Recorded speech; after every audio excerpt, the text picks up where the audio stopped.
Currency Games here with another video. Now, if you remember yesterday, we were discussing how this high should get attacked. You can see today, price action, we did come to this high and break it. We're interested to see how this daily candle closes. And because it was FOMC today, we did have the massive spike here. As you can see, there was again no trade for me really to take based off this. I think this week it's NFP week, so in all honesty, I'm not really expecting like the best, most accurate price action. You know, the first Friday of the month, you can expect erroneous price action, and you can probably expect your setup not to form as frequently as it usually does. And this is the thing with NFP weeks. If you've got your plan and you've got the way you trade, sometimes NFP weeks you'll notice, especially me particularly. I noticed my strike rate drops a lot during NFP week, and that's why I tend to not like to push my edge during this week. I like to just, unless there's a very clean bit of price action that I want to play off, I do not want to push my edge at all, purely because it's just a week where I can start the month off in drawdown, and you know what, I don't really want to start the month in drawdown. So especially after Wednesday during NFP week, I'd rather just wait until I get my setup forms. But sometimes some NFP weeks it does provide, and some NFP weeks there's just not as much setups. But one thing I'll say, and this is from experience, don't force your edge on an NFP week. If there's nothing there that you would find a clear setup, don't force your edge, because you'll notice NFP weeks do provide consolidation sometimes, or sometimes price will shoot up in one direction because of all the news that's backing it and all the energy it has. So it's not by force to trade NFP. I know ICT said NFP week, just sit it out. It's only 1 week of the month, you know what I mean?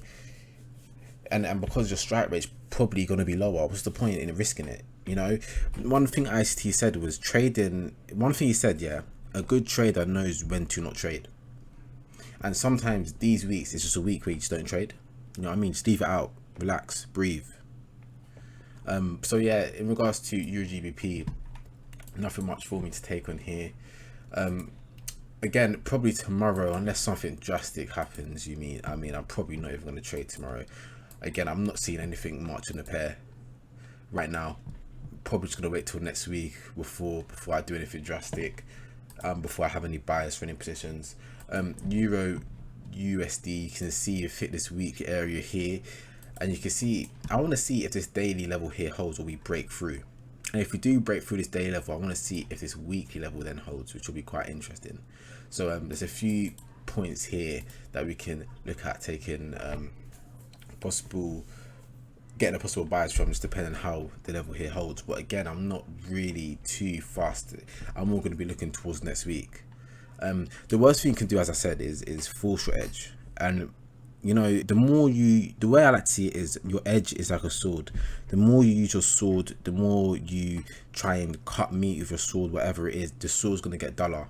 And then when it gets dull, you're going to have to resharpen the sword. That's like trading. When you shoot your shot too much, when you use your sword too much, the sword's going to get dull.